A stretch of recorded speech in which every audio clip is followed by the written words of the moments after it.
शुभकामना। प्रिय छात्रा, महता हर्षस्य विषयम् अस्ति यत् अस्माकं पीएम श्री केंद्रीय विद्यालय पीतलपुरायां संस्कृत सप्ताह महोत्सवे महता उल्लासेन आचर्यते। एषः उल्लासः न केवल छात्रेषु अपि तु अध्यापकेषु अपि दृश्यते। अस्माकं विद्यालयस्य समग्र वातावरणं संस्कृतमय इति प्रतिभाति। प्रिय छात्राः, संस्कृत भाषा सर्वास्य भाषाणां माता एव अस्ति। एषा भाषा अतीव मधुरा सरला च अस्ति। अतः सर्वे अपि संस्कृत निश्चयेन पठेयाम। ओके, ये कुछ लाइनें मैंने संस्कृत में लिखी इसलिए है क्योंकि मैं संस्कृत बोल नहीं सकता हूँ, मुझे देख करके पढ़ना पड़ा। पर मुझे ये कहते हुए बड़ा हर्ष हो रहा है कि आप जब संस्कृत बोलते हैं तो आपको देखकर बोलने की आवश्यकता नहीं पड़ी और आपने बिना देखे संस्कृत भाषा में अपने उद्गार कर रहे हैं। और इसका श्रेय मैं हमारे जो संस्कृत के अध्यापक जी हैं उनको देता हूँ। आज हम सब लोगों ने यहाँ देखा, अभी कुछ दिन पहले हमने 15 अगस्त का प्रोग्राम किया था, बहुत अच्छा किया था, और आज हम संस्कृत सप्ताह का प्रोग्राम देख रहे हैं। तो अगर मुझसे आप पूछें कि दोनों में से कौन सा बेहतर होगा, तो मेरे लिए दोनों में से एक चुन पाना बड़ा मुश्किल है। उसमें सभी छात्रों ने पार्टिसिपेट किया था, 10-15 दिन सभी टीचर्स ने मेहनत की, और इसमें केवल कुछ चुनिंदा कक्षाएं, अगर मैं गलत नहीं हूं तो 6वीं, 7वीं और 8वीं होंगी और 9वीं भी लगा लें, और हमारे एक टीचर, केवल इनकी मेहनत और इतना अच्छा कार्यक्रम आपने प्रस्तुत किया, मनमोहक कार्यक्रम था। और मैं अगर ये कहूँ कि मैंने अपने 15-20 साल के केंद्रीय विद्यालय के कैरियर में संस्कृत सप्ताह का इतना अच्छा कार्यक्रम कभी नहीं देखा, तो कोई अतिशयोक्ति नहीं होगी। तो अपने लिए और अपने झा सर के लिए जोरदार तालियां।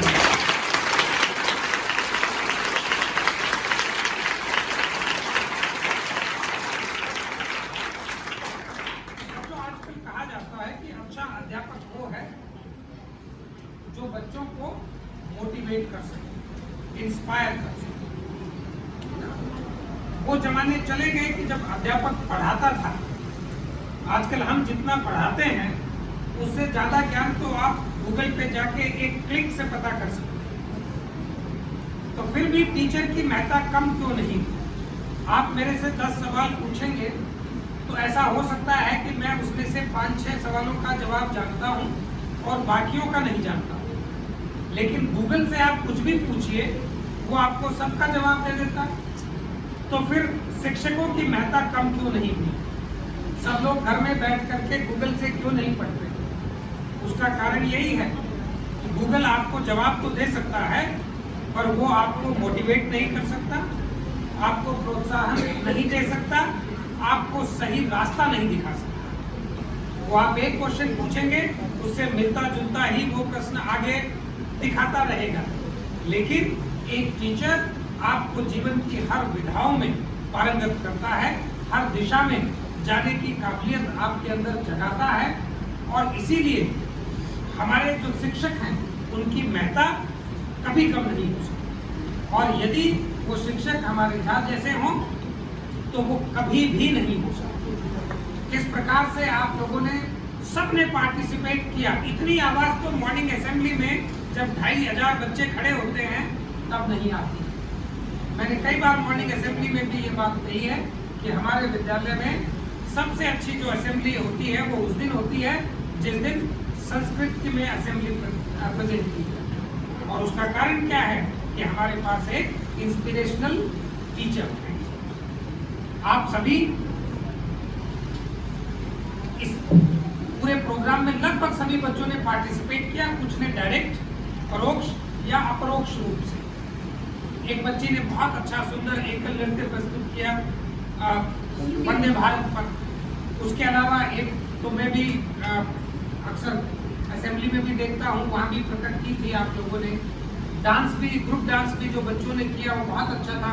नाग मैडम कह रही थी कि अगर हम इसकी और प्रैक्टिस कराएं तो हम 26 जनवरी पर इसको प्रस्तुत कर सकते हैं। मेरी तो ये गुजारिश रहेगी कि आज जितने प्रोग्राम हुए वो सारे के सारे 26 जनवरी में प्रेजेंट करने लगे। और जैसा सर ने अपने संबोधन में कहा कि जब आप हिंदी और इंग्लिश में बोलते हैं तो लोगों का ध्यान आपकी तरफ आकृष्ट नहीं होता है, लेकिन जब आप संस्कृत में बोलते हैं तो लोगों का ध्यान आपकी तरफ जाता है। वो आपसे पूछते हैं कि भाई किस विद्यालय में आप पढ़ते हैं। आज कम पढ़ा लिखा व्यक्ति भी अंग्रेजी बोल लेता है ना। पंजाब से बहुत सारे ड्राइवर्स जाते हैं टैक्सी चलाने के लिए, कनाडा, यूएस, वो सब अंग्रेजी बोल लेते हैं, हमसे अच्छी बोल लेते हैं। लेकिन कोई भी अनपढ़ आदमी संस्कृत नहीं बोल सकता। तो संस्कृत सदियों से विद्वानों की भाषा रही। पहले भी जब पाली और प्राकृत आम भाषा होती थी, संस्कृत विद्वानों की भाषा होती थी, और आज भी ये विद्वता की प्रतीक है। संस्कृत आम व्यक्ति नहीं बोलता है, संस्कृत विशेष व्यक्ति बोलता है। और आप सब विशेष हैं, आप संस्कृत बोल सकते हैं। जैसा सर ने कहा, संस्कृत का जो ग्रामर है वो बहुत समृद्ध है। और जैसा मेरी लाइनों में लिखा हुआ था कि ये सभी भाषाओं की जननी है। हमें इस बात पर गर्व होना चाहिए कि दुनिया की 2 प्राचीनतम भाषाएं हिंदुस्तान में बोली जाती है। तमिल आपको याद होगा जो द्रविडियन फैमिली की भाषा है, और Sanskrit if I am not wrong भारतीय परिवार की भाषा है, देवनागरी में लिखी जाती है। तो ये दोनों जो संसार की प्राचीनतम भाषा हैं वो हिंदुस्तान में बोली जाती है। लेकिन जब मैं ऐसा कहता हूँ तो हमारा दायित्व तो और बढ़ जाता है, क्योंकि एक जमाना था जब लैटिन और ग्रीक भाषाएं पूरी दुनिया में विख्यात। आप मैडम का आपने इतना सुंदर आज माधुर्यपूर्ण गीत सुना। मैडम बायोलॉजी पढ़ती हैं, ये जानती हैं कि बायोलॉजी में बहुत सारे जो टर्म्स हैं वो ग्रीक वर्ड लिए गए, लेकिन वो भाषा भी लुप्त हो गई है, लैटिन भी लुप्त हो गई। बहुत सारी सभ्यताएं, सिविलाइजेशन, चाहे वो मेसोपोटामिया की हो, चाहे बेबीलोन की हो, चाहे माया सभ्यता हो, और इवन हमारी खुद की सिंधु सभ्यता क्यों ना हो, वो सब समय के साथ नष्ट होती चली गई। लेकिन संस्कृत भाषा हजारों सालों से विद्यमान है। लेकिन अगर हम इसके प्रति उदासीन हो जाएंगे और विदेशी भाषाओं के प्रति हमारा समर्पण इतना अधिक हो जाएगा कि हम स्वयं की भाषाओं को भूलने लगे, तो फिर वो दिन भी दूर नहीं जब संस्कृत भी केवल हमें इतिहास में पढ़ने को मिलेगा। पर मैं जानता हूँ जब तक हमारे बीच में आप जैसे छात्र, सर जैसे शिक्षक मौजूद हैं, वो दिन कभी नहीं है। तो मेरी आप सब लोगों से गुजारिश है कि आप सब लोग जिस प्रकार से हिंदी और अंग्रेजी को महत्व देते हैं, संस्कृत भी पढ़िए। संस्कृत में तो बोला गया हर वाक्य अपने आप में मंत्र लगता है। हम पूजा पद्धति में सारे जो हमारे मंत्र हैं वो संस्कृत भाषा में लिखे हुए हैं, तो इतनी मधुर वाणी लगती है। हालांकि मैडम पूजा की तो चलिए वाणी भी मधुर है, लेकिन अगर कोई मेरे जैसा व्यक्ति भी संस्कृत में गीत गाएगा तो भी आपके कानों में शहद जैसा घुल जाता है। तो इतनी मीठी वाणी संस्कृत। तो हमें इस पे गर्व होना चाहिए कि ये हमारे देश की भाषा है।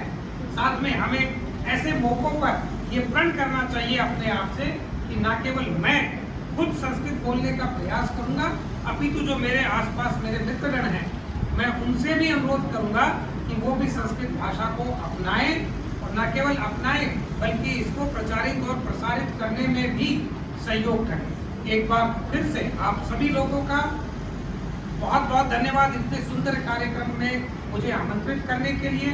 एक बार फिर से आप सभी लोगों को संस्कृत सप्ताह की बहुत सारी शुभकामनाएं। विशेष धन्यवाद झा सर को, मैडम मोहिनी नाग को जिन्होंने मुझे आमंत्रित किया यहाँ पे, और मैडम पूजा को भी और मैडम दीपिका को भी जिन्होंने इतना सुंदर यहाँ से प्रस्तुति दी और मुझे ये सोचने के लिए मजबूर किया कि मुझे भी संस्कृत में कुछ सीखना चाहिए। बहुत बहुत धन्यवाद। Thank you.